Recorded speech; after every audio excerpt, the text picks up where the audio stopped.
right. Well, hello everyone. Welcome to the final Web Wednesday. Just as like every other Web Wednesday, I am James Cheek. I am a writer. Currently, I work as a script adapter for Crunchyroll, working on adapting anime for English-speaking audiences. Also, a massive comic book fan. And just as a heads up. The opinions that I have are completely my own. My critiques are my own. I am not affiliated with Webtoon in any direct or meaningful way. And just as a reminder that I know what it takes to make a comic, the work and time and blood, sweat, and tears that goes into it. So know that everything that I say is coming from a place of utmost respect. You guys, everything that was submitted, everything that was made, regardless of where it fell on the scale of eyes seen, people seeing it or popularity, it still was a huge accomplishment. You should be proud.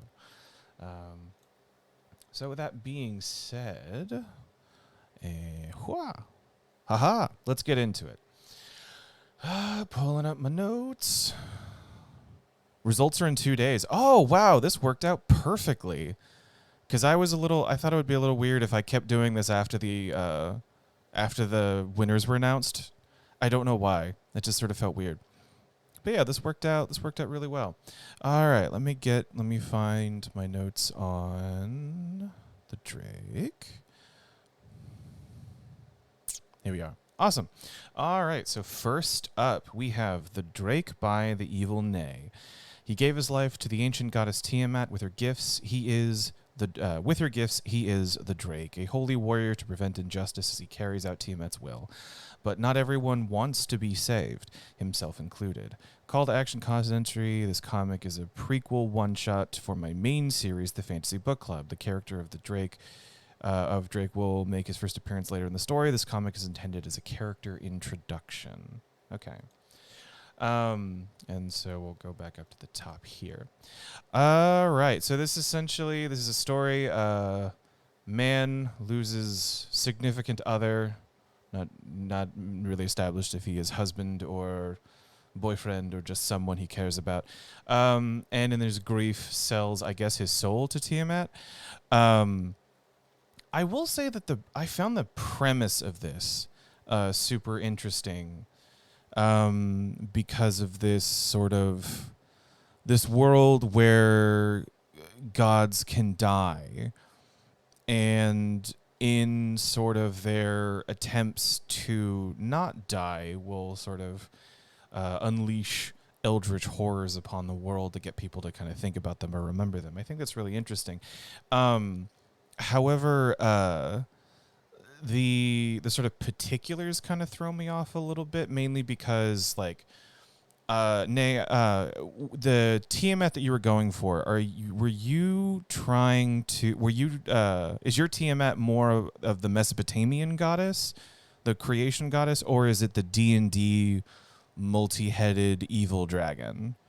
Because Tiamat, that's the more popular Tiamat. But it seems like you're going, or she's both. Okay. Then that leads to some confusion, mainly because Tiamat's evil. Tiamat's fucking awful. And this organization, like the Drake is in a point in time where he works for an organization that is the Church of Tiamat.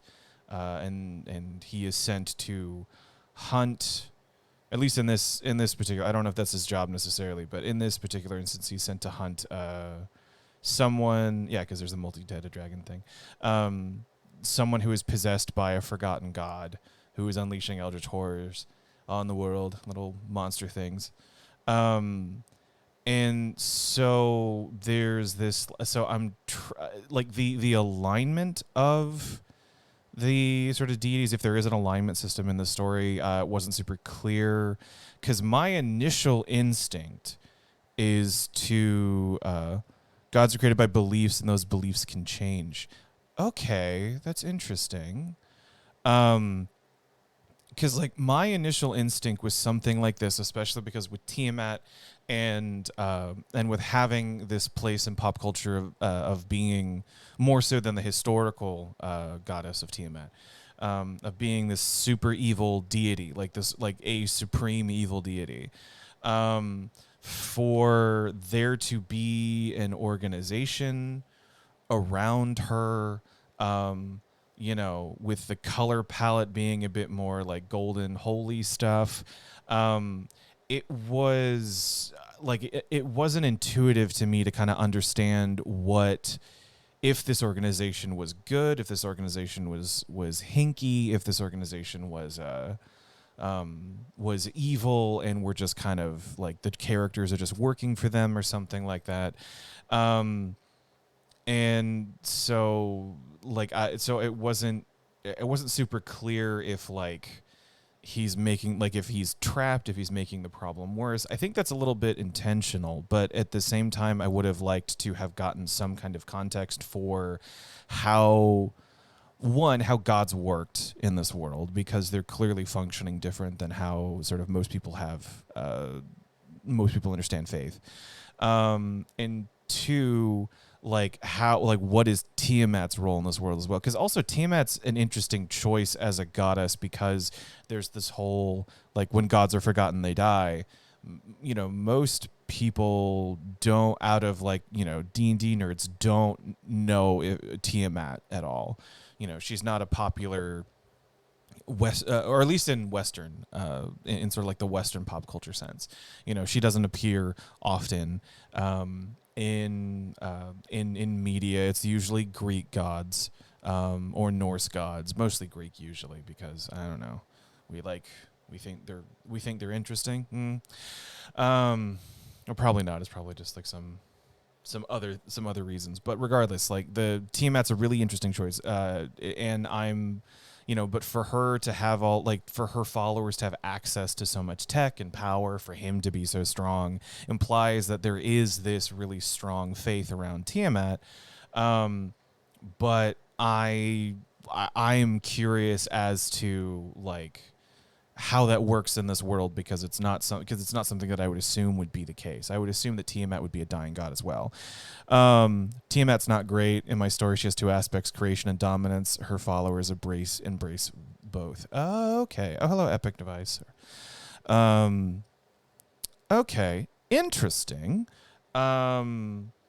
It also begs the question too, if like her whole thing's about like dominance and creation, like why is a branch of her organization interested in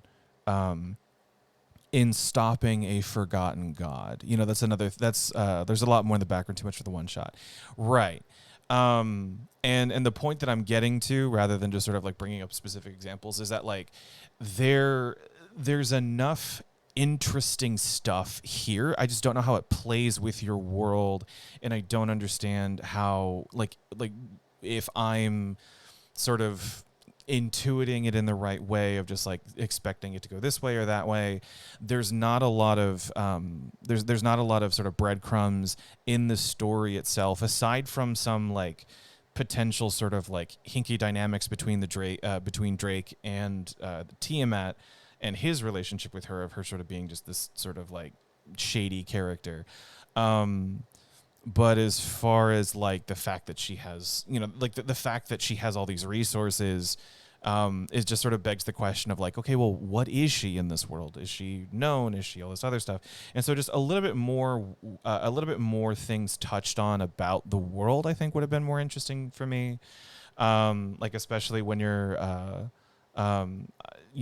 sort of in the beginning here, of just sort of like some hints as to, when he's talking about how not remembering the life before Tiamat. I mean, like the fact that he at the very least knew of her enough to bargain with her, is an interesting question, because again, Tiamat's not a popular goddess.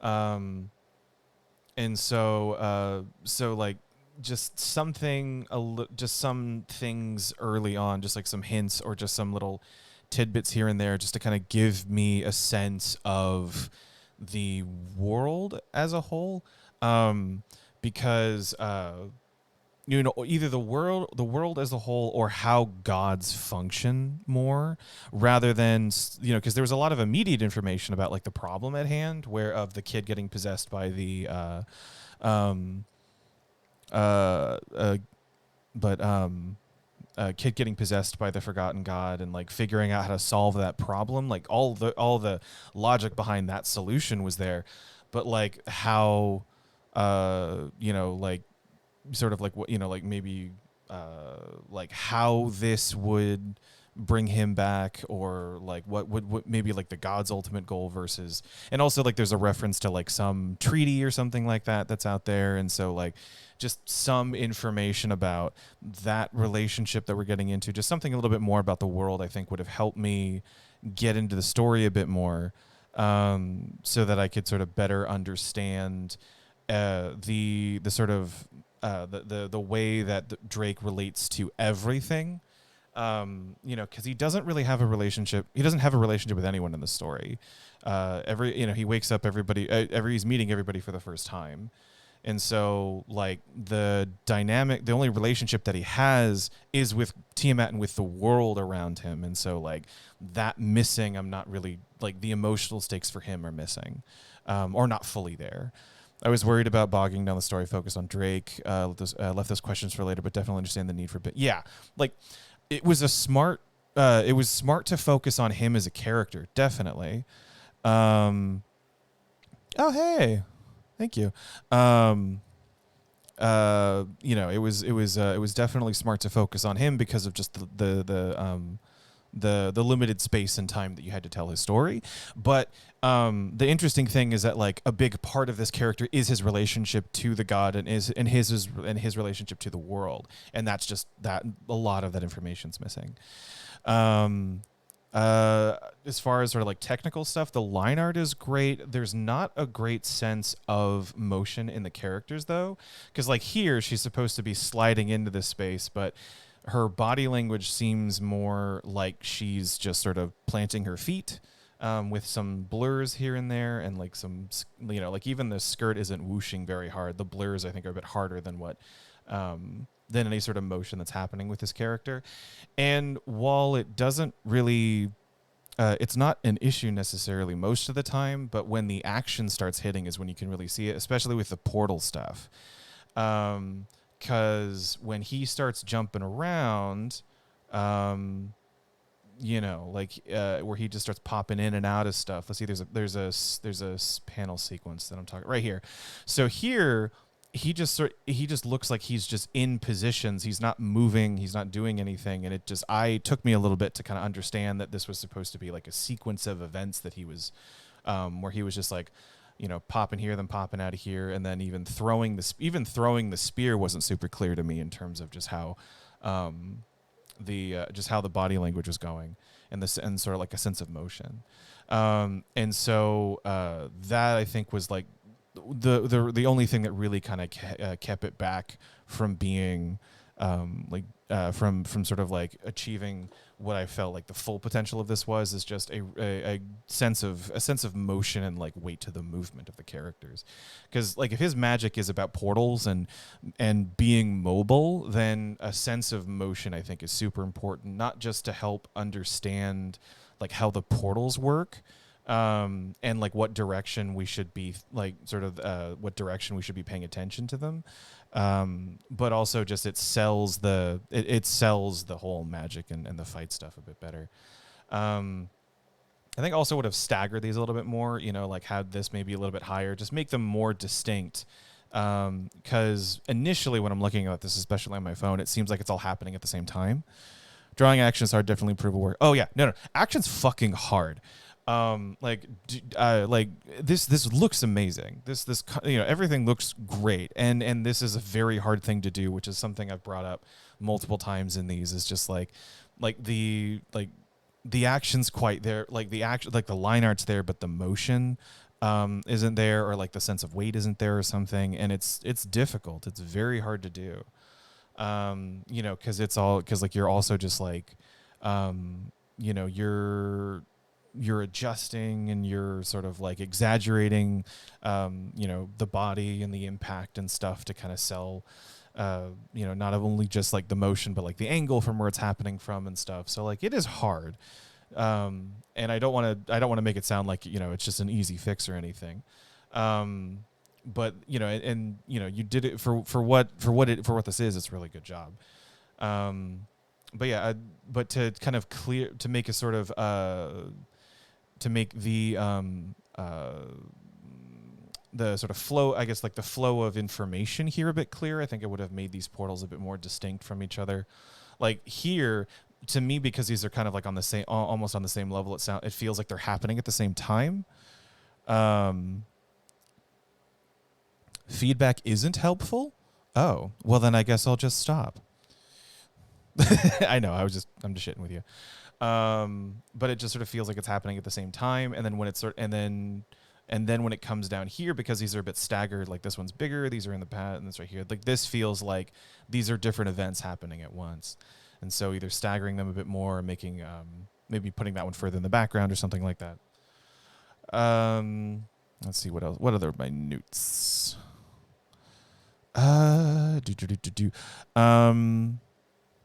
Seems like I think that was kind of about it. The other thing that I wanted to touch on a little bit too is that like,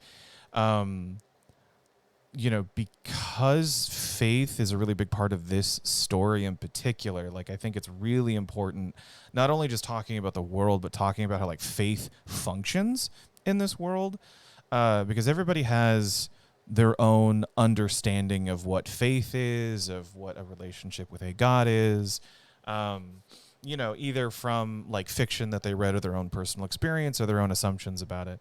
And, this is very, very high, very fantasy actiony stuff, sort of, a la Supernatural, but with better special effects.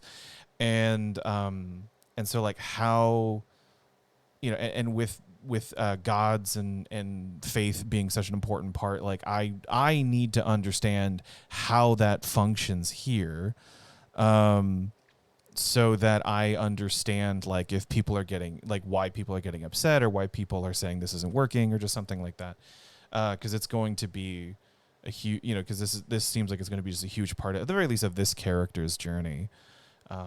And so like the rules for that, almost like a magic system, I would think you'd have to be very clear at some point about how all that stuff functioned. Because it seems like faith is a tangible, almost tangible energy source or source of nourishment for gods, and just sort of how that worked, I think is important, so that I understand it better. It's world building, but it also better understands like the stakes or how a plan is working or something like that. But yeah, other than that, it was a solid read. It was really interesting. Definitely curious as to like how this plays into your to the other work that this was meant to be a part of, and the rest of this character's story. Very, very cool. But yeah, so that was, I don't have a whole lot to say about this, just because it was, like on a lot of levels it's doing a good job, but it was just like mainly the world building, I think, is what was missing from the story. But yeah, so that was the Drake, and that's super cool. All right, so next we're gonna get into False Destiny, by Epic Device. But yeah. Sorry, typo. For what? You just did for the J? I'm unsure as what the typo would be. All right, let me get my notes. Let me pull up my notes. Oh, yeah, thanks for stopping by. Thanks for submitting. Great job overall. All right, so False Destiny. So what is more powerful, an interdimensional being whose only purpose is to maintain the order of the galaxy, or a mother's will to see her daughter one last time? Actually, that's a really good blurb, because that's just a compelling question.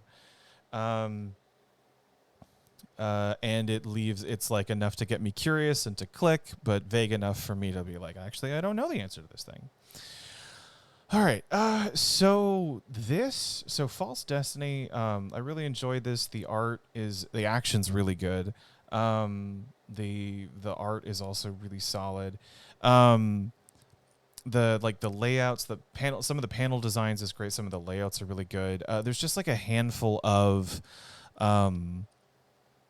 there's just some information that's kind of like that's sort of like gaps in the story that where it's not super where either like either like the pacing of information is not as good as it could be, so it creates some moments of confusion, or just kind of, or like there's certain like visual details or something that aren't as clear as they could be, and that creates a bit some gap in like either the drama or just creates even more confusion with certain things. So like here's a good example of something that like was a bit off to me. Was here we have our lead, and she's talking to herself about how she's going to go home and how she's going to stop whatever thing that she's about to fight. And then we have this shot here where it's assumed that it's her daughter, and then we have her face cut off. Now, we've already seen her... see, I couldn't give so much information about it because this one shot takes place in the future of my comics. I didn't want to spoil too much. Okay. Understandable decision, but it still kept us from being as solid as it could be, I think, in my opinion. But we've already seen the mom's face here, so we know what she looks like. So we don't need to like censor her face at all.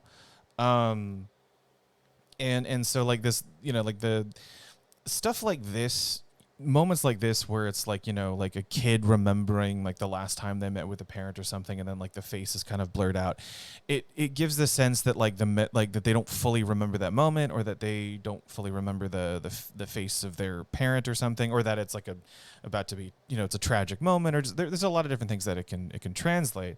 But it's also implies that it's from the perspective of the child, not from the mom. Whereas before this, it's set up that this is going to be this is the mom remembering about her kid. So like the fact that she's remembering herself being censored and focusing on her kid is just odd. And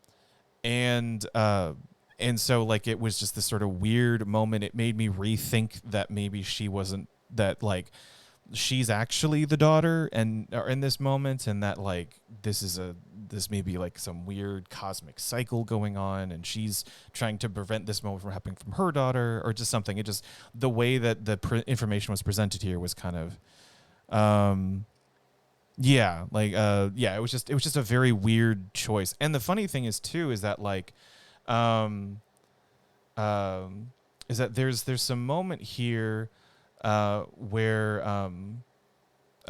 like she kind of has some of the dialogue is a bit expository, where it's just people talking about like an event or their plan or something, which is fine, but there's a bit much of it in here, especially with the perturbator, or however you pronounce that.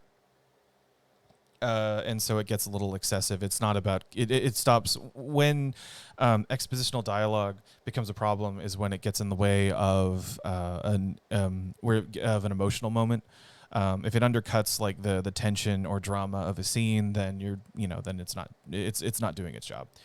But here you could have just like, this is that's my planet, my daughter's planet, and then you could have just like cut this off and then just had this scene here, and then just gone on, and like that information's already implied that she's not going to let him stop, that she's not going to let him get there, that she's not going to let him destroy it or whatever he wants to do with it. And it would have been much more intense or impactful, of just sort of, rather than her declaring it, just sort of seeing the reasons why she has to do this, and having this little brief moment with her kid. And so, so there's just little bits like that. What Sentinels are was a little confusing as well, because we have the Sentinels are the mechs. This is what she's piloting. It's this thing. But she mentions, but this conversation here, like, you've gained control of all the Sentinels available, 4 more Sentinels in the area. We don't know what a sentinel is at this point because it's not directly referenced to the mech that she's piloting. The only other thing around her when it shows up are these monsters here, these creatures on the planet, and when they attack this thing. So I thought that the sentinels were these things, because that's just sort of in the process of information of how the information is coming to me. That was the first sort of like unknown thing that was outside of her to show up. So I thought she was controlling these things. But later on, it's revealed that there are just more mechs. Let me see if I can find where the mechs are. The mechs show up. Cavalry shows up right around. Where's more mechs? Where's more mechs? There's the mechs. Yeah. And so there's like other mechs just show up. And then they just start fighting other monsters and stuff. So then it also, so then that also raises questions of sort of like, well, then what the hell are these? I think you'd call them crawlers. But then it's like, okay, well then what the hell are these things? Like, why are they attacking this thing, this guy? And so it just sort of like retroactively made me question some things when I finally was able to kind of put that together. And then also there's another moment here where like, we get this sort of like almost full body shot of this guy here, and these things show up. We get a little glimpse of his legs, but we don't really know what they look like. And then we have this close up of one of the crawler attacking his leg. And then it's only here that we see that those are his legs, that he has just this sort of exposed bone connecting to his feet. But because we don't see that beforehand, I don't know what this panel is. Reading it sort of chronologically, I don't know what this is attacking. I don't know. Like, it was just very confusing to me, and I didn't know what was going on in this panel. And it was hard to follow. And so there's a number of different moments like that where just sort of like the information's there, like the answers are there, but just how it's being presented is in a way to where it's disrupting the flow, and I'm not understanding what's supposed to be being referenced when it's being referenced. This moment right here was also a little interesting too, because the scale of this thing was like, here, this looks like it's really close to him. It's not that much bigger than one of these things. Like, it's around the same size as this thing. And then this next shot, it's clearly bigger. And then here it's massive. And then here it's fucking gigantic. And so I am, so I think there just needed to be, you think this was like further back than where it actually was in this shot. And so it's just far away. But because there's no real background in these, it's just the color and the speed lines, and the lettering, which great lettering, by the way. Like here, especially because it's the color of his blood. That's very fun. Like, I don't have a good sense of scale. And so, so like when all of a sudden it turns into this giant honking monster thing, that was another bit of sort of like information that was confusing. I also will say I love the designs, like like this guy, his design, the monsters, or the aliens and the mechs and stuff. I think they're all really interesting. Especially, like, I just love him a lot.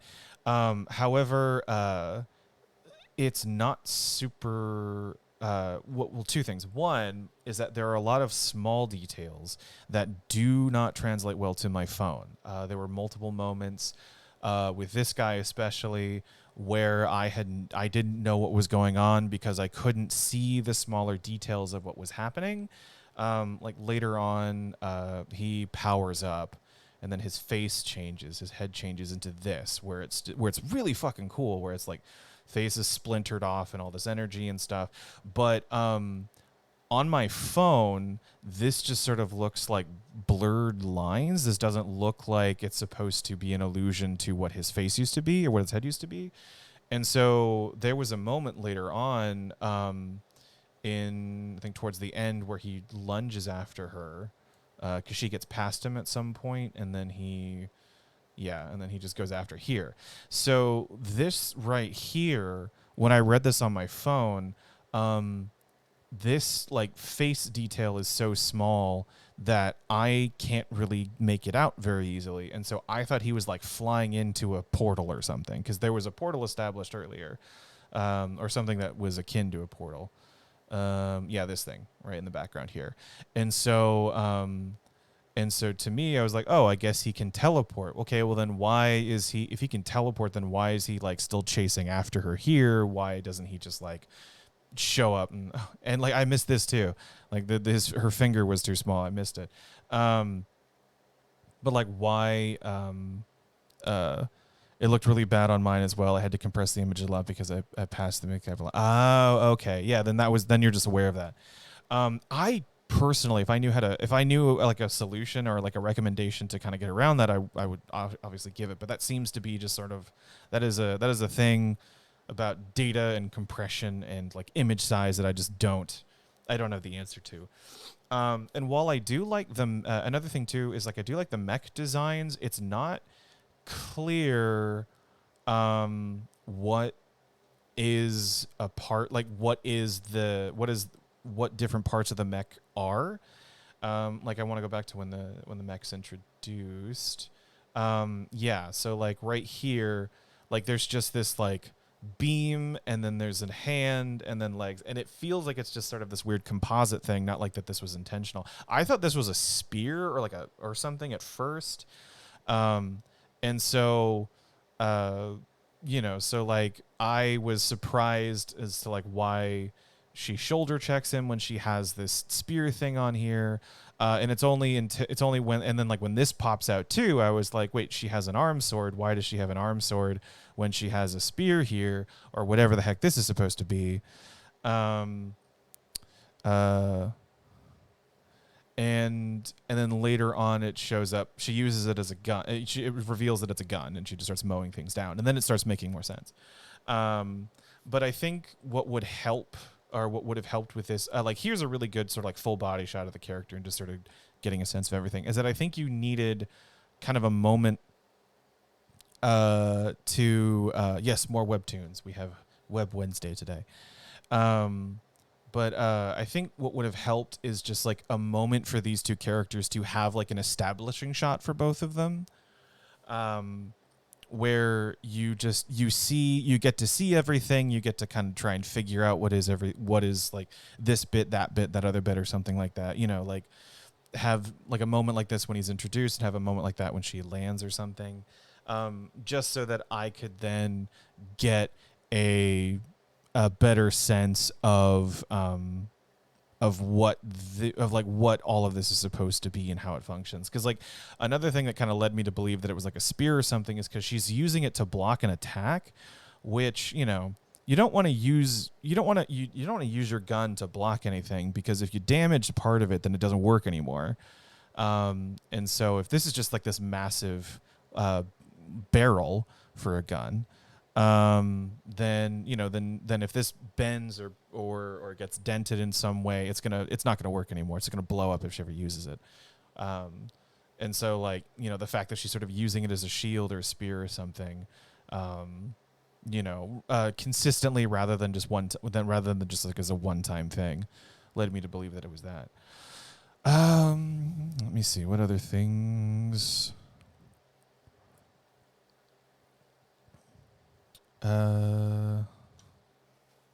Yeah, the planet that they're on is so sparse. I mentioned this earlier, but like there isn't, like, because there's so little around, it's just color and a couple of rocks and stuff, that like scale and spacing and stuff is sometimes hard to get a good sense of.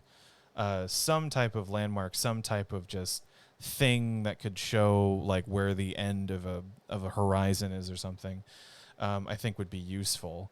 Because like we had something like that in an earlier entry. I can't remember the name, but it was the one where it was the martial arts competition that turned fucked up and bloody. And while it was just the arena, and then the ground itself just sort of seemed like it was sort of like the scale of it was like bigger or smaller depending on what shot it was. But even then, it had like a grid pattern on it, so we still had like lines that we could reference for how close someone is to someone else. So just something, just something. Oh, here's another moment. So like this right here, I missed this little guy flying at her at the cockpit. So like the next two, like the next three panels just were a surprise to me. I was very confused as what was happening because it's very easy to miss this dude. Let's see. Uh, and then let's see. And then you said that this was. Let me check that because you said that this was in the future. There's one shot. Yeah, this takes place in the future of your comic. Okay, so so I understand the impulse to not give the small screech next to the tiny creature. Yeah, or something. Yeah, just something to draw attention to it. Or even just like instead of immediately going from like here to to here or something, just like you could have like a close up of like a panel of just like a close up of him and then him landing or something, or even just like zoom in here and just like see her face. But even just like a screech or just something to draw your attention to the little guy would definitely help kind of make that piece of information and the image important to me while I'm reading, so then I catch it. And then you said that this was in the future of your stories. You didn't want to give anything away. I will say that like I think that's come up quite a bit in a lot of these that I've talked about, where if they are a part of a larger story and you're telling a specific part, but you're specifically, but then creators are holding back information because they don't want to give away too much. I understand the impulse, and sometimes it's a good thing, sometimes it's the bad thing, but I'm reading all of these as one-shots. I'm reading all of them as either a pilot to a larger series, so they're my introduction to a world, or they're a self-contained story. And I think that was the goal of the competition, was to tell like a one-shot or a self-contained bit of a story. And so the fact that there's all this gap in that information, to me is not helping me get into the story. It's keeping me out of it. It's keeping me from understanding what's going on, the stakes, or like who I should be rooting for, that kind of stuff, or what I should be investing in emotionally. And so like, so so like there's a lot of reference to tons of information that's not ever followed up on, like the like the AI, is it a character or is it just an AI? Because she seems to talk to it as if they have some kind of relationship. There's a character, Anya, that's referenced at the very, very end, whom there's no, Anya is like, I have no idea who that is. Like that's just a name that's kind of gets thrown out. And it just sort of leaves me confused. And there's also like the 7 wishes, and like her being a part of that. I don't need specific details about that because I could learn that about that later, but like I need to understand, because there's 2 things that's going on with especially with the motivation of the bad guy, where it's he talks about like his son being killed by humans, and that this was I did major spoilers for both of mine. Sorry. Yeah. I mean, like, it's fair, but it's also, like it makes a stronger individual story, which is, I think, what these were going for. But it was like his motivations, like where it was like he talks about like his son and how he's doing it for revenge. Let's see. What does he talk about? What is he talking? He's just talking about. It's further up. Come on, go up further, because you're talking to yourself like a villain. Was it here? Was it before? Was it? No, it was after this. Okay. Yeah, I was like, I can smell this creature's disgusting. Also, this is not how you spell repercussion. That's just me being an English major. But that's not a word. Repercussion is not a word, unless it's specific to your world and you're saying something specific, because you had some specific jargon earlier, but there's no quotes around it, so I'm just assuming it's a misspell. They eliminated my successor, like my son, and I will enjoy whatever it is that you're about to do. So there's like that personal information, but then there's the reference to the 7 wishes. It's like I warned him, like, the head honcho about you, that your people you know, that there's just some sort of contention between them and humanity. So it's like this is part of his job, but then it's also like he has his personal vendetta, which are two very, not incongruent things, but two very different inspirations that just kind of get thrown at us at once. And so it's like, okay, well, how do these play together? Let's see. I feel like when creating this entry, I focused more on the reader base that I'd already had, other than new readers, because there was a couple of questions already answered, such as Anya's name, the son's death, and the reasons why they're fighting. But yeah. Oh, okay. So you're operating from a sense of you've already told this story. I'm just going to assume that like 90% of people on Webtoon are non-native English speakers, because that's just been a thing. For a non-native English speaker, this is really good. Like there was only 2 instances of something that was off, where it wasn't a word. And then later you said that she's running barefoot, and it's like, no, barefoot is when you have no covering over your feet, and she's got a flight suit on, so she can't be running barefoot because her feet are not bare. But you do not suck. Your English is actually quite good. Those just 2 moments. Again, just like an editor type thing. But yeah, just like there's no, like, we have these 2 really powerful motivations for this character, but no thing like bridging them, and so it just sort of seems like 2 pieces of sort of disparate information that I don't know how they interact with, and it's just confusing. But you're saying that you were writing this for people who already knew your story. I guess in that sense that like some of the critiques that I have, I don't know how grounded they are necessarily, because I didn't know that this was a part of a larger story, or that this was a sort of future, like a future part of the story that's already going. And so some of these have already been explained. But as someone who doesn't know your larger story, I think that there's just there's bits and pieces missing here that I guess were just sort of a result of the decision of who to focus on in terms of your audience. Let's see.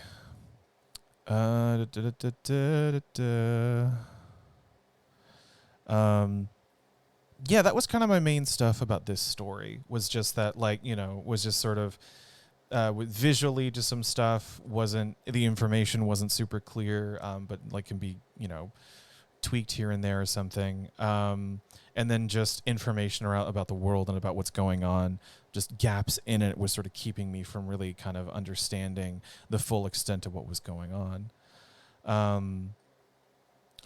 But you said that you were, but as you said, this was a part of a larger story, so those answers are there. I just think that I think they would have helped if this was like a different moment when those things weren't as important, and so you could kind of have a sort of like a standalone thing. Or you just, you just sort of gave more, you just sort of thought about new readers a bit more, and gave more of that context for someone like me to understand. Cause I think this is a really solid like entry, like just as like a comic, but as far as a standalone, like one shot, it's not quite there. It needs to be able to stand on its own 2 legs, and it doesn't very well. In my opinion. But great stuff. Really cool. I actually I am interested in, now that I know this is a larger story, I would be interested to read some of the other stuff that's going on, because like I said, the visuals are great. I love this panel. I love this fucking panel right here, where he just explosion and then he just sucks it all in, and it's all like his face is all fucking abstract and stuff. Like, that's really cool. But yeah. So just good solid stuff. Just kind of would have liked more context and more information. Alrighty, moving right along. We now have Blood Moon by Sarah McSquish. So when the love of Rose's life goes missing through an interdimensional portal, Rose takes it upon herself to save her. Against uncertainties, hostile monsters, and unknown terrain, Rose will stop at nothing to bring her wife home. And so let's get back to this. Let's get back to the beginning, shall we? Thank you for the feedback. I'll work on fixing those mistakes. I wouldn't call them mistakes. I would just call them as like missteps of just sort of like, just corrections and adjustments. But yeah, so this is Blood Moon is a story about is actually the blurb kind of was really dead on. It was a woman's wife disappears, and she's gonna isekai herself to go find her. First off, the lettering here is exactly the same, even though two different people are talking, so it feels like the same person is talking here. I've kind of brought up lettering stuff before. This is just another example of that. It's not super bad because like very quickly we kind of learn, like a couple of panels away, we learn that there are two of them. And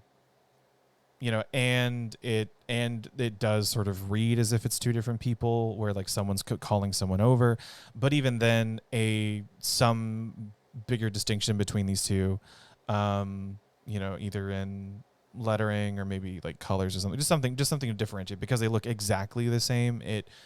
I can see it being misread as like the same person talking. And then we get into here with the portal. And so like as far as the story here is pretty much like it's not a one shot. It doesn't feel like a one shot necessarily. It feels like a prologue. Like it feels just like the it feels just like the beginning of a story, like the first couple of like it just feels like a preamble to something that we'll eventually get into, of just sort of like this is our character, this is why she's in the world, and then like the story then starts after that. Because all we're really getting here is it's just a character introduction, a sort of goal for her, and then briefly showing the new world that that she gets into as soon as she goes through the portal. So it doesn't feel like again, sort of as being a one shot and it not coming together very well. It doesn't feel like a sort of story that has a beginning, middle, and end. It feels like a story that just sort of has a beginning and then starts getting into its middle, and then that's when we cut off. There's also a lot. I would also have loved to have seen more moments, because we get like there's a lot of moments that are checked in a character in a character like this, where she has, this immense loss has inspired her to risk life and limb to get this person back into her life, but we don't get, I think, enough of it, in my opinion, where like we just sort of have we have a lot of moments of them being tender and sweet with each other, which is great, but we don't have a lot of moments of her feeling loss or desperation, or sort of drowning in her own sadness, the things that motivate her to risk her life to save her wife. We just have like the shot of her in the bed, the shot of the empty bed, and then this shot, which was confusing to me because there's a lot of there's so much similarity in terms of just like the clothes that they're wearing, the body types that these people are, and like hair and stuff, that I wasn't sure if the wife, if that was also part of, like, if the wife was also here, or if that was just someone else. Because earlier when she says that, am I allowed to be here, when they're, we're in this scene where she's showing off her work, like, it doesn't make sense. If she is a part of the group, if she's a part of the scientist group, then it doesn't make a whole lot of sense as to why she'd be curious as to like if she was allowed to be in there or not, or even just sort of like ignorant about what her wife was working on. Unless that's an important thing that'll be established later. It's still a question I think that should be addressed or talked about, of just like, we worked together but not on the same things, or something like that, and just sort of establish their relationship. But I don't know any of these characters. I don't know like this whole. There's a couple of moments where this is sort of unintentionally funny, or I don't know if it's unintentionally funny, but like here, this sort of reads really funny to me because I don't have an emotional attachment to anyone in this picture, and the picture just sort of seems like sort of a generic photo. It doesn't necessarily, there's not a lot of energy or something into it, so it doesn't feel like it's like a powerful moment or a memory or something for her. It's just a picture of her and her coworkers all smiling, with their eyes closed. and then there's just a card that says sorry for your loss, and it's just so like tonally it just feels so like empty, when just then we had seen this really intense, this sort of really impactful moment of her just just really sad in an empty bed where her wife used to be. Like I actually chuckled a little bit because tonally there was some whiplash, and I thought it was really funny.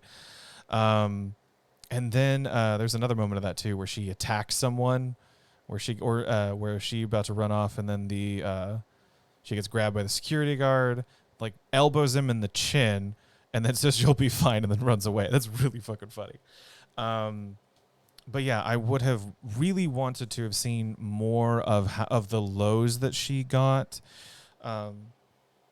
just because right now she kind of feels sort of like a John McClane type of hero, in that she's just sort of like, she's just sort of super capable with no reason as to why she would be super capable, and then she's put in a position where she has to go do this, so that's what she's just going to do because she's super capable.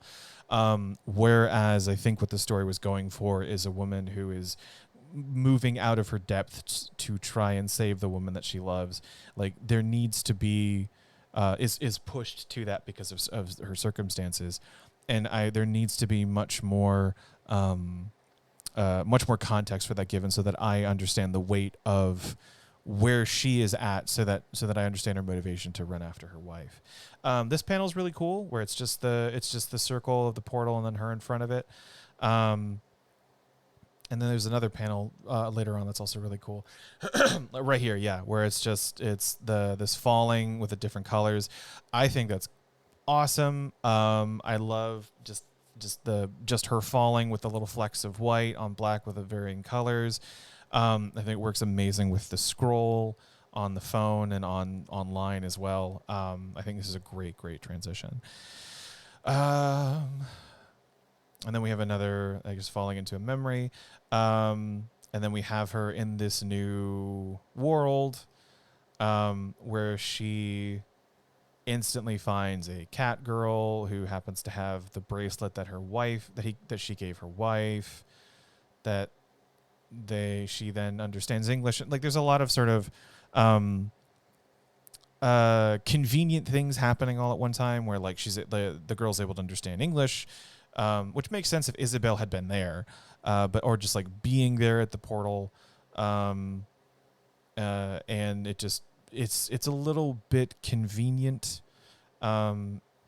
Isekai, like it makes more sense in like an isekai where it's about a power fantasy, and so things are supposed to work out for the main character.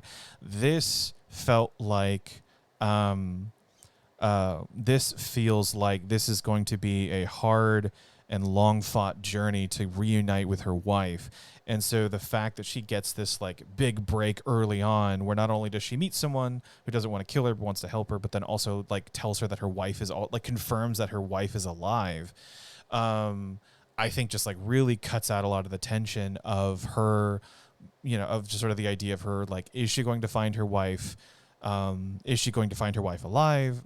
Like a lot of interesting questions that would have kept me interested, coming back to the story to read more of it. Like we get that answer really, really early on, and it kind of just it just cuts the tension that would be built, that would keep that helps me keep interest in the story.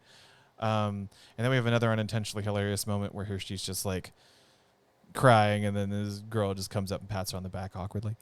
And then so there was just a lot of that kind of stuff that just was, I feel like the goal was good, the intention was good, but how it was being executed wasn't the best, and so it was kind of undercutting itself a little bit. And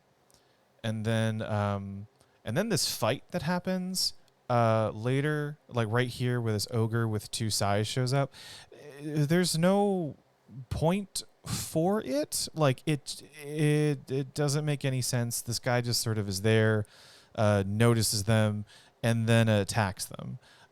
Which we, because of her meeting the girl and because she's so helpful, kind of implies that this world maybe isn't as dangerous as she might initially appear. This random act of violence feels really out of place. And it feels more like an excuse to just have an action sequence, not that this is sort of an earned life or death moment, or something that really shows that the that this world is dangerous, or that this, that she's gonna have to, like, learn how to survive in this crazy place or something. Also, she handles herself really well, which she doesn't.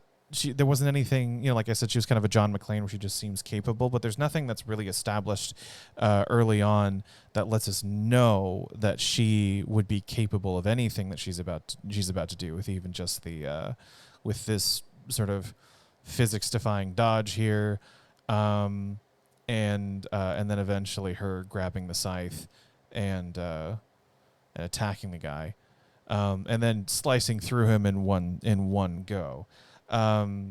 She's kind of got a little anime protagonisty stuff going on, but there's nothing there to sort of prop that up and make me understand that, yeah, it makes sense for her to be able to do this because she's this kind of person. No, it just sort of comes out of nowhere. So that felt more like it was in line with the trope of an isekai versus the story that's being told.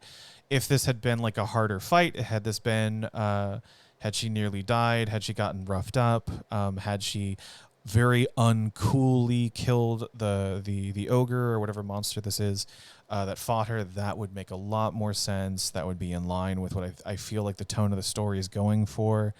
But instead it sort of opts for like a cool anime moment, even with an anime power slide at the very end, which also doesn't make sense in terms of logic of the attack, because if she's going up here and then slicing downward, but then she has her arm way up here on the end and it's sort of stretched out almost like a flag or something, that like she would have had to in midair, like sliced, repositioned her hand, shifted her weight around, and then slid, and it just doesn't. It's a great pose, it's a cool pose, but it doesn't line up with the attack that she just did.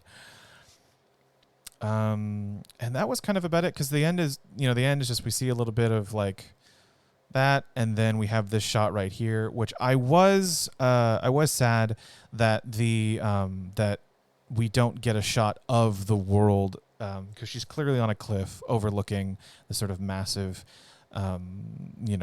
expanse, but we don't see it. We just sort of see brown and purple, and like it was just a really wasted opportunity, I think. Granted, it's a lot more work, but to just sort of give us a sense of the grandeur of what she's getting herself into, I think this is where you need to do it. And you kind of get that with the two moons and the big sky and stuff, but then as I'm scrolling down, I don't want to see just color. I want to see landscape or cities or something. This is sort of like, this is sort of the tune in next week moment of like, see this cool thing? We're going to go there. And that's just not here, unfortunately. But yeah, this definitely has like, definitely knows, I think it has a decent sense of what it wants to do in terms of story, but it's not quite, but it's making a lot of just sort of missteps. I think also the, Sarah McSquish, I think this is like the first thing that she had done, or one of the first things that she'd ever done, maybe. And so it kind of makes sense as to why there's not, why there's just a little bit of rough. There's a couple of rough edges around this.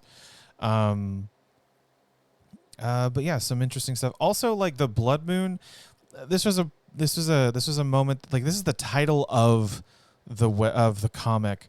And it's brought up in the story, and the only answer for it existing, it says it's when the machine works best, but that makes no sense because there's not enough information for it to make sense. It's when it makes sense. Well, why? What does the moon have to do with a portal?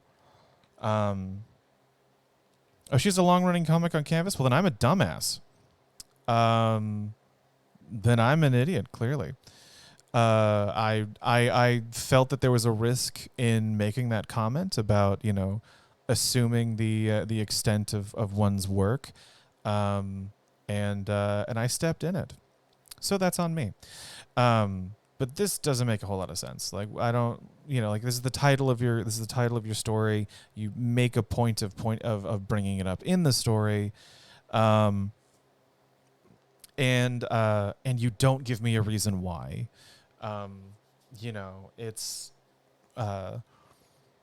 It's just this sort of like, it's the non-answer of like, why do you do this way? It's like, because I like it that way. I'm like, that's not That's not an answer. That's just, that's just a thing that you say in order to get someone to stop asking questions. So I honestly do want to know, what does the blood moon have to do with anything?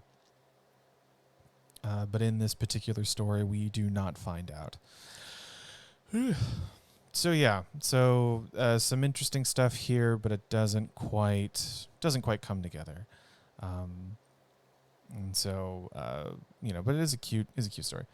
It's called Paw Prints. It's really cute, but she did try a lot of new things. So in some way, she had a lot of things that were new to her. So I'm only halfway wrong. Still, just even if my head's halfway up my own ass, doesn't mean it's not up my ass. So that's just still made it dumb. But yeah, so that was Blood Moon, and now we're moving on to Apparent Absolute by Page Keeper. All right, see. Can you defy what's written in the stars and on your face? This does not do this story justice. This little blurb right here.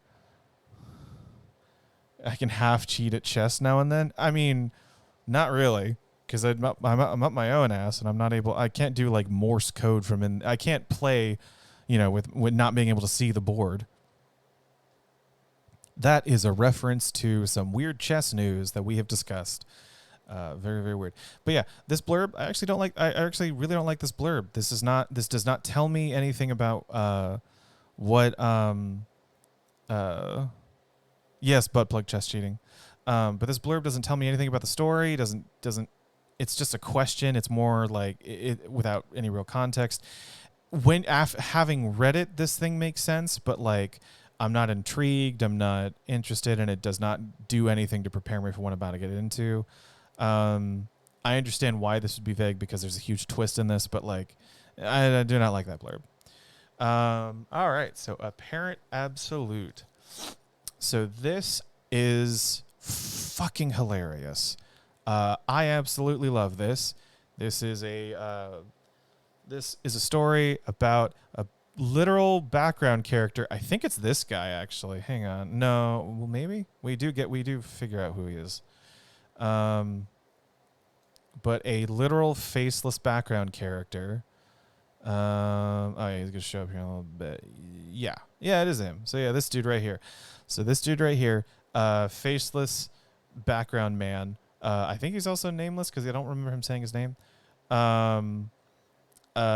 Wanting to become a protagonist in his own story. This is a world that is just sort of very anime trope inspired world where there's the shonen protagonist, there's a love interest, like all these different archetypes that exist, and from birth you're kind of defined as to what role you'll be. The world exists to facilitate the bizarrely specific anime trope bullshit of his parents are mobs, he's a mob. Let's see, oh god, they get into it where it's like the schools. Yeah, there are like there's transfer schools where they exist, where they spend only half semesters so that people are constantly transferring to and from that school so that they can start their own story. There's like this sort of school like job fair thing. No, the premise is really funny. Well, it's that joke of like, your daughter's born and she's born with pink hair, and that means she's an anime protagonist. That whole thing. But there's like a job fair like thing where you kind of figure out what archetype you're going to be. So are you going to be are you going to be a rival? Are you going to be a mentor? Are you going to be, or are you going to be a protagonist or whatever? And it's just really funny. I am curious as to how far you can make this joke. Oh yeah, no, very true. But I am really curious as to how far you could take this joke, because like part of the reason why it's so effective in this story in particular is because the focus keeps shifting away from him. Like even the ending, like the story ends up cutting back to the main characters, which and there's just and so like I'll get to that point in a little bit, but because it's like, because a function of telling a story about someone makes them the main character, but if the whole goal of this character is to be a background character who's trying to come to the foreground, then like you would have to do what this is doing in this one shot, which is the majority of focus is put on another person, another, sort of average protagonist character. And so, like, I really am curious as to how you could turn this into a long-running story without just sort of undercutting your premise by focusing all your time on this guy and giving him like a rich internal life, as opposed to like the other superheroes and stuff that are the superhero shenanigans that are happening around him. So like it's great as a one shot. I'm very curious as to if this could continue on as a long form story. I will admit I fell for this hook, line, and sinker, man. I did not expect the twist of it, just of the main character being this random guy in the background. I thought that was really funny. I will say though that even that, knowing that now, I think that the sort of B story, as it were, or the A story where that we're not supposed to pay attention to, runs a little bit too long. I feel like I think this was more just to kind of get the fighting quota, or the combat quota, for the competition. But like this whole sequence here, like we kind of establish that like he's a hero, he's a villain, they're about to fight. We don't need any more on like after like this moment, but then we get like another 10 or 15 panels of this fight. And then I think even more than that. And then we get into narration that drags on for a while longer. And then we get into this double fake out here, whereas like, no, this is the real main character of the story. I feel like if we had gotten to that sooner, that this would have been a lot stronger, mainly because I do not think that this is an action story. This is a comedy. This is a comedy set in an anime-inspired world, and so there's going to be action happening around the story, but action is not going to be the thing that will resolve emotional problems or conflicts in this story. So like it just felt padded, and we didn't really get to the story until right around here, which is I think a little bit more than halfway through. But yeah, the art is great. The layouts are really great as well. This does feel like a mix of like Western comics. This feels like a Western comic dressed up in anime tropes, which I would love if that's intentional, if this is going to be kind of a blending of two different styles of storytelling, or sort of like a Western story with a lot of different influences, or an anime story with a lot of Western influences. Like I would personally love that, but I'm not sure if that's what the goal was or not. And so, but that I think is just something that kind of happens when you read more of something. But I am curious. That is something that I'm curious about. Another thing too is that like the setup is done really, really well. But another thing that kind of leads me to think of like, I don't know how this could be a long running thing, is that like, how this world works is that you're born into an archetype, and then that's what you do. It's like this panel right here. You become a protagonist, an antagonist, or a love interest, or a rival, or a mentor, or a support, or something like that. But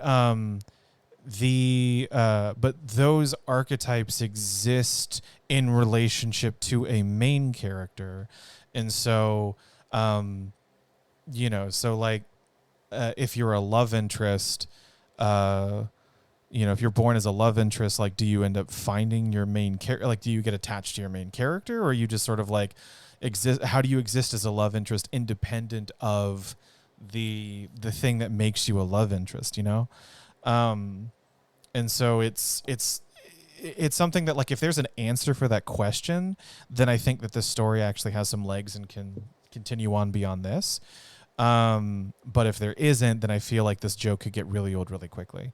And that's my kind of like main critique of the story, is that like it doesn't feel like it has, or it feels that like there's potential, but there isn't. It's not here for me to see as to how like the long standing stuff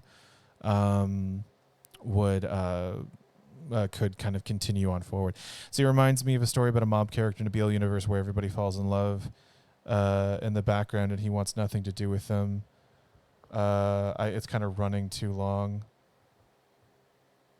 Wait, hold on. So you're saying that there's a story, there's a BL story about a character who it's workable. Oh, okay. I'm not saying it's not. I'm just saying that like this feels like it's teetering on maybe like it would have to do a lot of legwork to kind of like establish, for me to establish something that would have a lot of legs.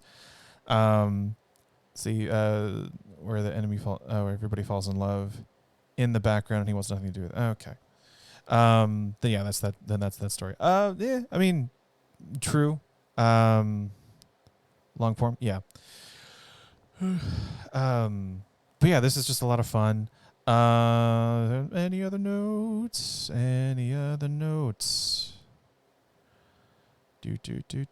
Not really. A world where everything is wait, hold on. A world where everything definitely becomes BL versus the man who definitely doesn't want to be in a BL. Wait. Oh, so that's the title? Wow. Jesus. I love that show and I read the manga and watched the live action. Wow. Oh, so the premise is that there's just, wait, hold on. So the premise of that story is that there's a story happening and that in the background of that story, all the dudes are falling in love with each other. And there's a guy in the background of that story who doesn't want to fall in love with any dudes. Is that what I'm getting at? Or there's a live action adaptation apparently as well?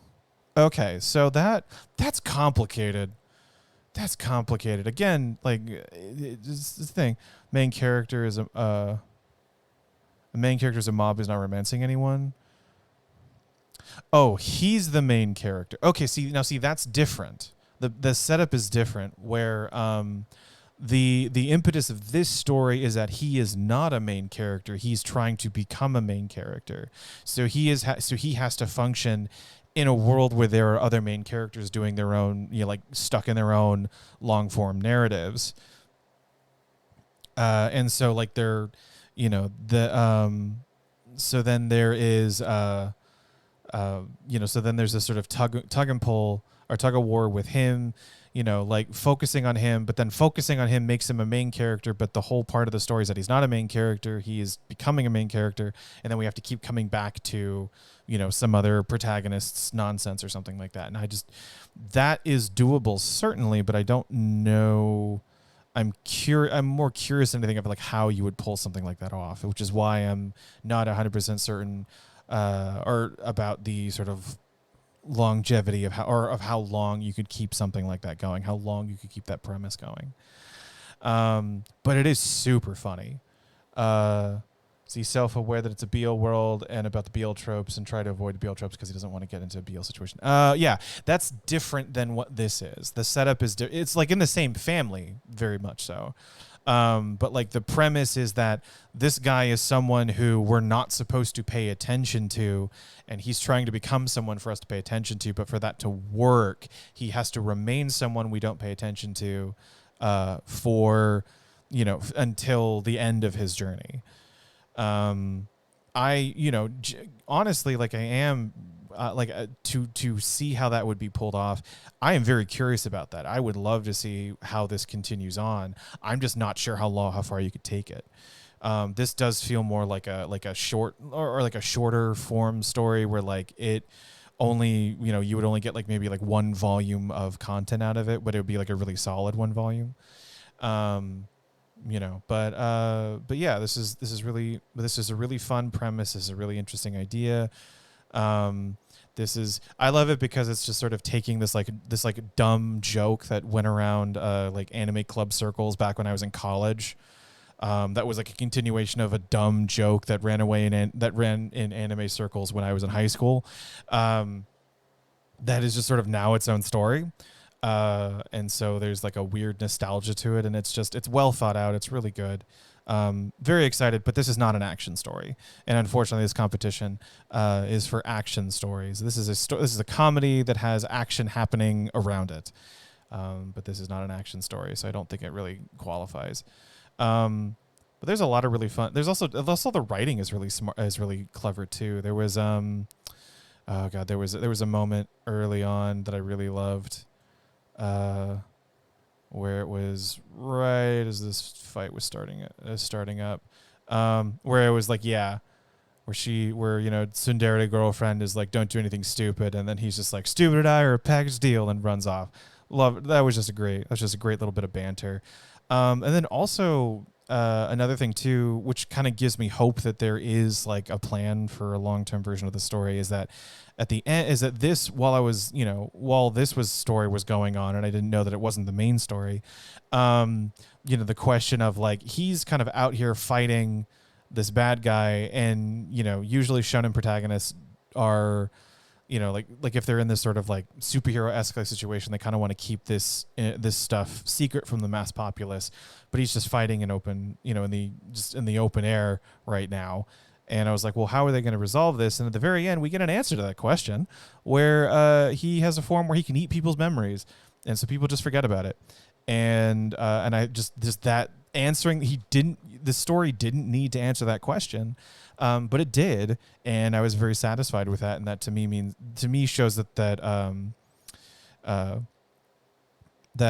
Paige is definitely sort of paying attention to what she's doing. So this was a lot of fun. I don't have, it did its job really well. Not a whole lot of critiques in terms of like technical stuff, because I think it was doing a good job with that all around. It was just mostly about the story is what I kind of had stuff to talk about.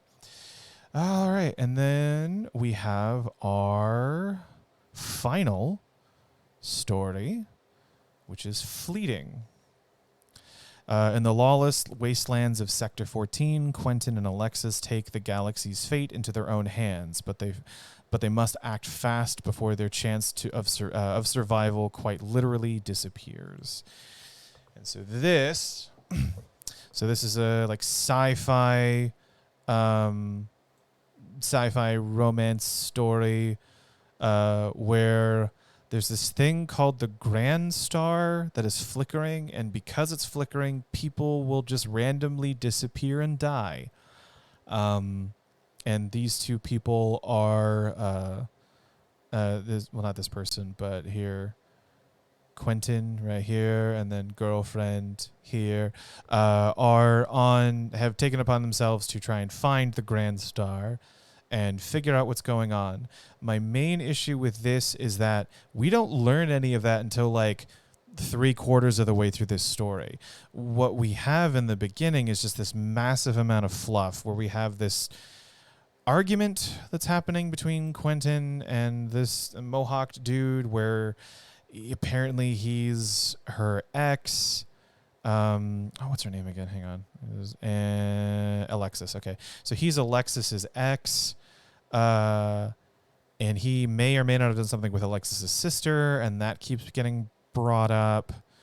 And then they get into a physical altercation, and then some random people just kind of like literally break through the wall, and then they just decide to mug them, I guess.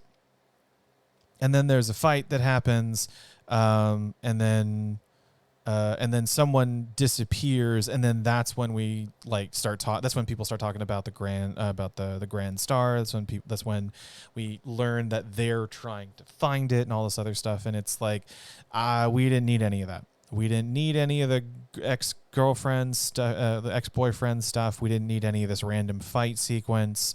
It doesn't serve anything. It just sort of pads time until this guy randomly disappears.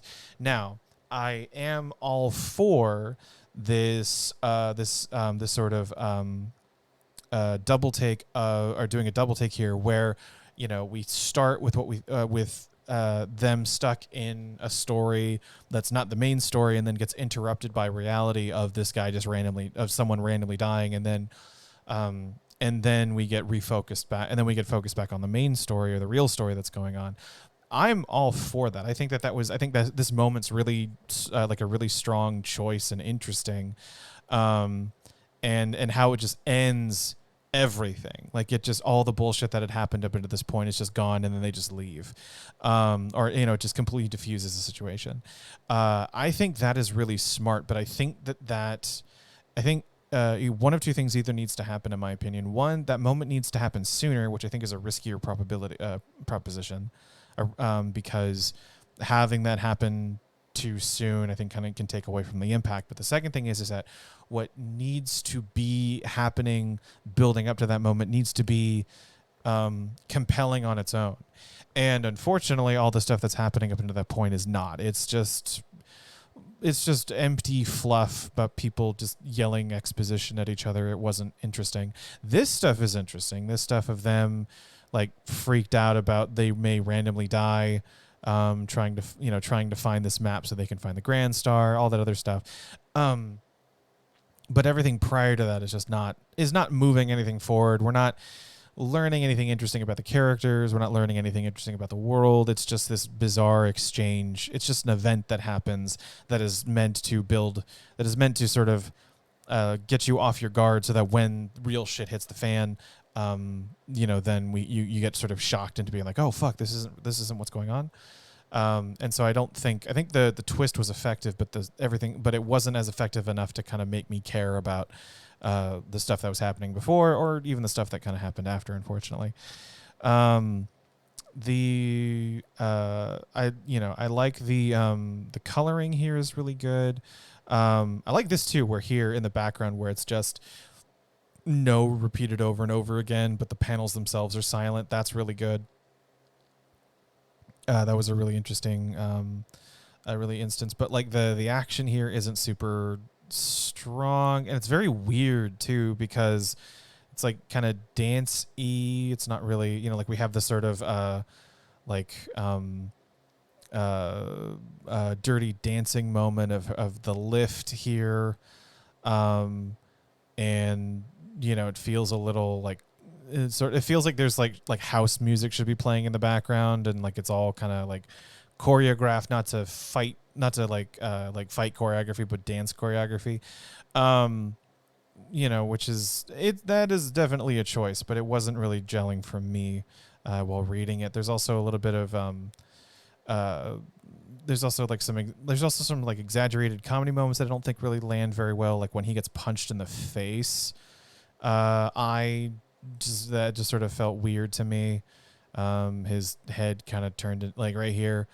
This is like a Beavis and Butthead joke. This is like his head almost turns into like a semen shaped thing. It was just odd. It didn't really land with me. But this is also an example of something that I want to talk about, which I've kind of touched on a little bit before. But like this right here, in my opinion, is not a. Yes, I said that. I said that. No, I used the word. But this right here, I think, is a really bad choice, a really bad decision. Because, so like anime, like, and just like the storytelling that happens in anime and manga, it has a long tradition of these very, very clear visual cues to express certain emotions in certain situations. So like embarrassment or rage, like the vein popping, or like the sweat drop or something like that. There are a million different things that are like all that are repeated throughout multiple different stories that are just sort of the kind of that are just part of the visual language of that kind of story. And that works for anime and manga because they're coming from that tradition of storytelling, and their audience are people who are familiar with that kind of storytelling, and they know what those are supposed to mean. This is not an anime or manga. This is a web comic. Obviously very anime inspired aesthetic, but this pose it only means something in the context of anime. This is the sort of like, cutesy, like peace sign with the triangle eyes. We've seen this pose a million different times.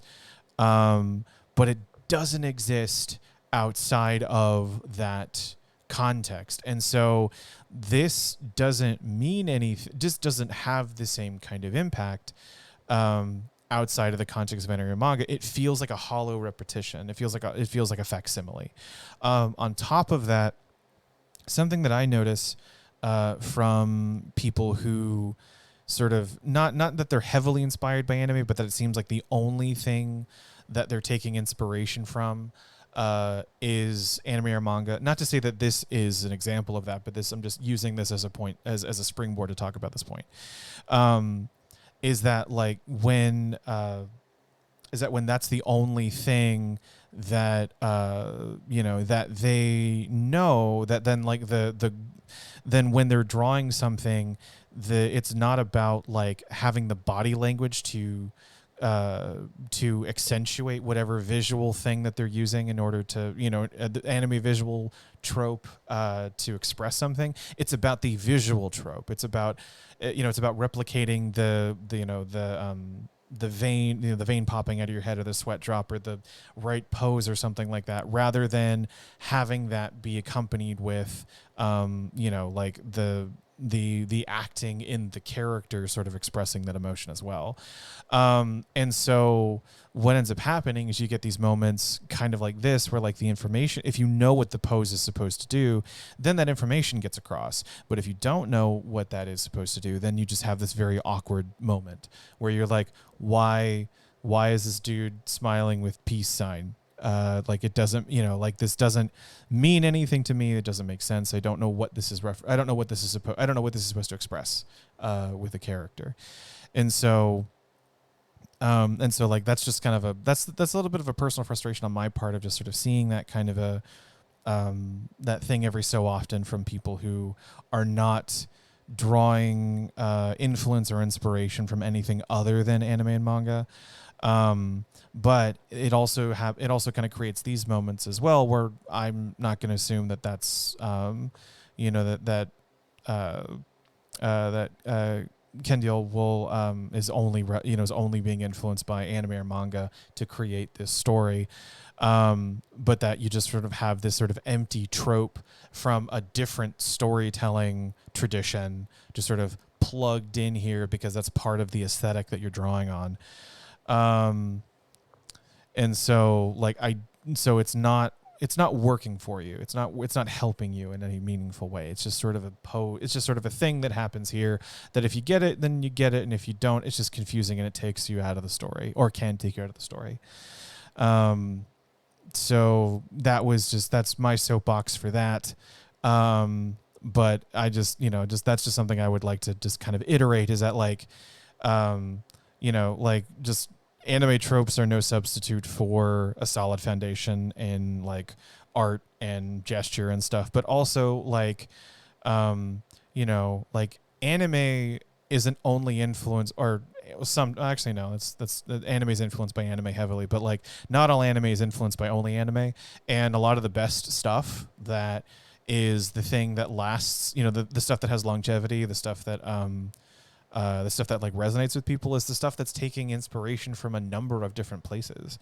DBZ is Journey to the West, just told through a different lens, or it was, and then it became its own weird thing. Cowboy Bebop has a massive amount of like Western, like noir influence. Chainsaw Man that's coming out, there's a lot of Western influence in that. My Hero Academia has a lot, like X-Men is in there in addition to like the traditions of like tokusatsu and Japanese superheroes as well. And that's what makes it interesting. That's what makes it compelling. And so like I would just encourage people to like, not just let manga and anime be your main sources of inspiration, but find stuff that's not even fiction, find stuff that it doesn't have to be fiction, just other things. So that it's not so that it's not just like this, it's not just sort of a facsimile of something that we had seen before. It's something different or new or interest or not. Nothing's really new, but just different or interesting, or or a new spin on something that we'd seen before. And so this with the story in here is not doing anything that different from something that I hadn't already seen before. Aside from the very sort of a lot of PDA between the leads, that's not something you see a whole lot. Which which is nice to see something like that happen. But just with the sort of very blatant anime aesthetic tropes, they were not doing it for me in the story, and I don't think that they were serving the story in any meaningful way either. Let's see. But other than that, with the aesthetic stuff, I think my main criticism of this is that we get a sense of the characters. We actually get a pretty decent sense of the characters, or enough, at least for one shot. We get a sense. We know what the conflict is. We know what the goal and the story is going to be. We do not get any real world building whatsoever. There's a reference to like Sector 16 or something like that, but we don't know. We don't know, and then there was a visual of this being a ship, but beyond that, we don't know anything else. So we don't know what it seems like society kind of sucks here, but we don't know if everyone's just sort of living in slums, or if there is or if it's all anarchy or chaos, sort of like Escape from New York or or something like that. Or if there is some sort of hierarchy that still exists, or just anything about this world other than people will randomly die. I think part of that was a conscious decision because of the sudden revelation of that anyone can die randomly at any point in time. It kind of makes it the sort of weird chaoticness of some things, of just sort of everything of society kind of collapsing, makes sense, but we don't really get into what exactly that is, or if that's everywhere, or if it's just with some random people here, or if there's just a section of this ship where weird, crazy stuff happens. And I would have liked to have learned more about the world, mainly because the story is about saving the world. The story is about finding the Grand Star, and not just saving the lives of the leads, but also stopping this sort of impending doom that everyone has to face. And so if the world, if saving the world is a part of the story, then I kind of want to know what the world is. I want to know what's being saved, what are they fighting for, kind of stuff. And so I would have liked a lot more of just some more information about the setting and background of what's going on here. And let me look at my notes. That's about it, I think, for this one as well. So that is all. That is all the webtoons for this week. Looks like we have a little bit of extra time. Actually, no, we have a decent amount of time. So I guess I could end early today, or if you guys have any questions, I can get into that. As I mentioned at the top of this is the final Web Wednesday. I have gone through all the submissions that have been sent to me, so this is going to be the last time that I host something like this, at least for the time being. And so I don't know if you guys have any final thoughts that you want me to know, or or how you liked it or whatever. I know people have been appreciating see genre from main comic. Main genre, the genre guessing game. Okay. All right, we'll do that real quick because that can be done pretty quickly. All right, so we'll start here. We'll start with fleeting. Given I don't know. I don't think action is one of but yes, it will definitely. I have gone through all of the submissions. Everyone here is a main comic. Okay. I don't think action is the main thing. Actually, because of how because of all the like drama and like PDA that was going on in the beginning, I'm thinking romance is the main comic. I could be very romance. Oh, action. Okay, so there is an action one. Oh, okay. So I was half right. Because there is a romance, but then there is also an action story. And then there's a comedy. Okay, cool. So it just kind of runs the gambit of stuff. But I think this is mostly action then. Okay, interesting. So that was Kendall. All right, and then Touch and Go is the main comic. Okay, so then they mainly do action. Well, then that's interesting because the action, for me, the action wasn't really it wasn't executed super well in my opinion. So I'm curious what their main how it translates in the main story. It may have been that they were just trying to do like this weird sort of goofy dance fighting thing and it just wasn't kind of coming together for me. I don't know. My guess is I haven't the faintest clue because this could be because like like this sort of cutesy. I fucking love the big characters just in the background. Like they're really funny. I would assume that that like comedy would be their main thing. But like this style of art could be used for a number of different things. I'm gonna assume comedy. So action, comedy, action, comedy. Okay, so just comedy and action. So that's their main stuff. That makes sense. Sugar and Spies. Yeah, that makes sense with what I saw in there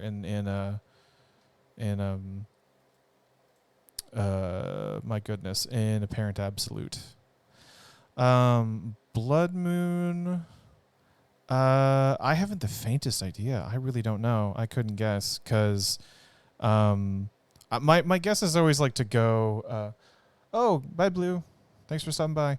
But my guess is to always like just go like just to assume that no one has done action before. So I'm just like, oh, romance. That's what everyone's done. Maybe just straight up fantasy because there was a lot of like with the backgrounds and stuff. There seemed to be a lot of stuff. Drama and okay, so just a straight up drama. Okay. Oh, okay. This feels like this feels like a webtoon that you would find in like or like the early days of webtoons online. Let's see, follow the adventures of shapeshifter siblings made as they go cross country RV with a bear. Okay, yeah, cool. Well, cool. All right, False Destiny. I know that action is the main action sci-fi because this is because False Destiny is a continuation of this. So I knew this just by reviewing it.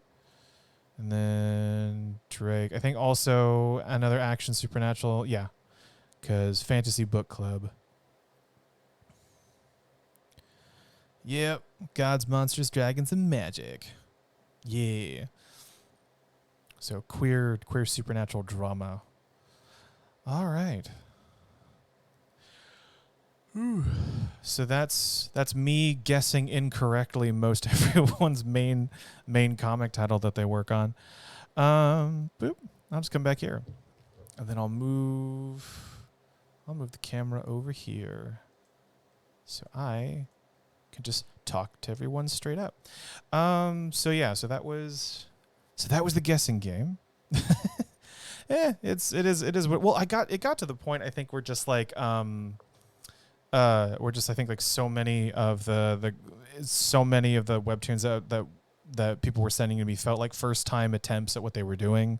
That is kind of got to the point where I sort of assumed everybody was stretching muscles that they weren't used to for the competition. But yeah, is there anything else that you guys wanted to throw my way while I still have you guys, or you guys were just wanting to sort of call it a day and just sort of move on to the next thing? I keep saying this, but I'm saying it as much just to like hold my feet to the fire to make sure it happens. But I will have these up on YouTube at some point, and so they will be available for people to go back and watch if they missed.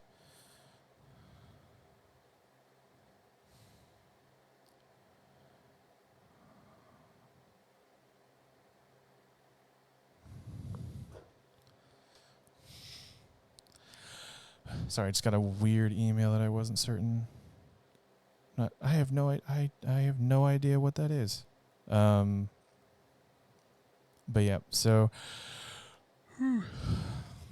let's see. I still think it was funny that you thought Daphne did BL because even though it's not BL, I'm still so wrong. Oh yeah,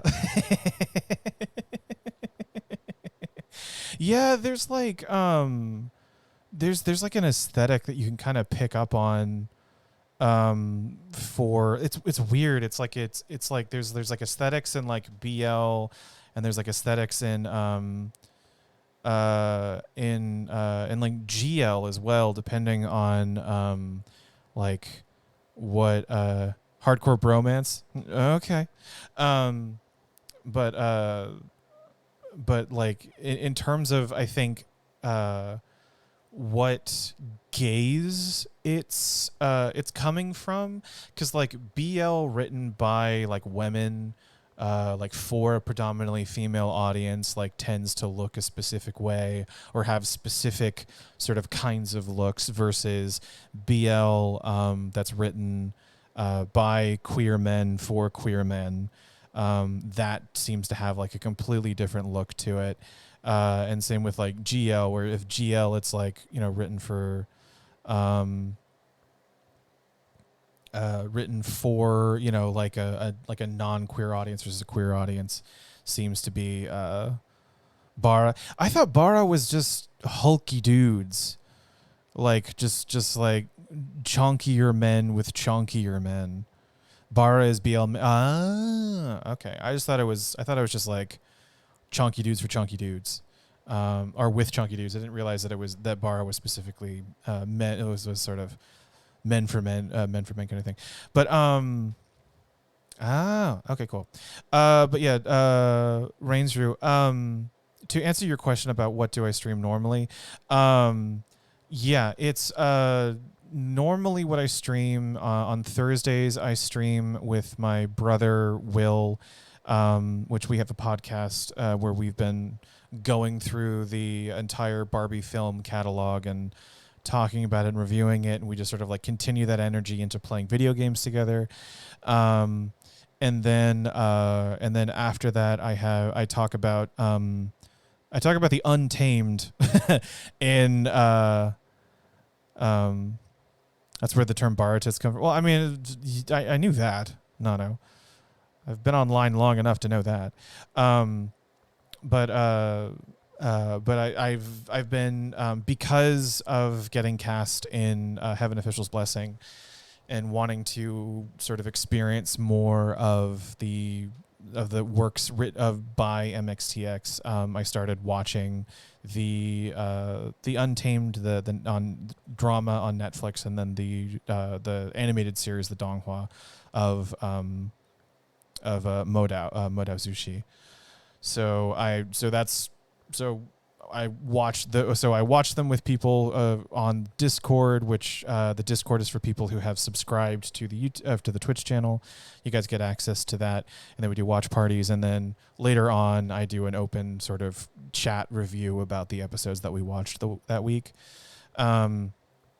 And then I had been doing solo streams of just me playing games, but those, I think I had been building some kind of audience towards that, but then I had ended up having to take weeks off because of work, and then that just sort of lost all its steam, and so I'm not going to go back to that for a while, I don't think. So I'm not going to be doing any other solo streams aside from the reviews.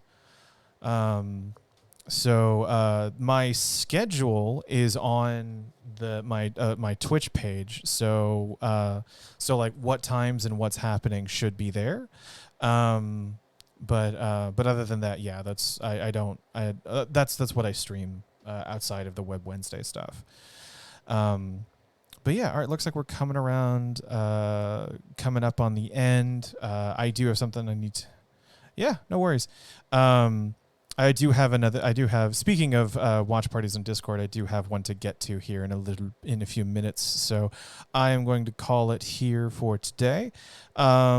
Keep an eye out on my Twitter. I will announce when I have these finally up on YouTube, hopefully in the next couple of days, because I don't have anything pressing right now to distract me from it. And that way it'll be available for everyone. I'll also have my yes, Chibi Whiplash time, and then I'll also have my writing writing workshop up on my YouTube as well. Because I think Nana, you said that it's on the Webtoon Discord or something. Like what, like the Webtoon Canvas people also have it, but I think I'll also just have it up just so that anyone who comes across it can find it and watch it. But yeah, so all right. Well, this has been a fun experiment, guys. Yeah, thanks for everyone who came out consistently to watch these things. This was definitely this definitely was a fun experiment to do. Thank you guys for trusting me and sending me your stuff and allowing me to have this public forum to talk about it on. We have a secret playlist on the official Webtoon channel, but yes. Okay, cool. So yeah, it's on the secret Webtoon playlist. But I'll just have it up there as well, so it's just freely available. But yeah, thanks for sending me everything. Thanks for kind of bringing me a part of this stuff. I'm very happy that a lot of people got learned a lot and felt that I added value to, or I had some valuable things to say about their work. Again, you just making anything is a triumph in and of itself, regardless of what the end product ends up being. So, just round of applause for everyone who submitted to the competition period. It was, you guys all deserve a big ol' congratulations for having done something. So once again, thank you. And I guess I'll see you guys around. Bye.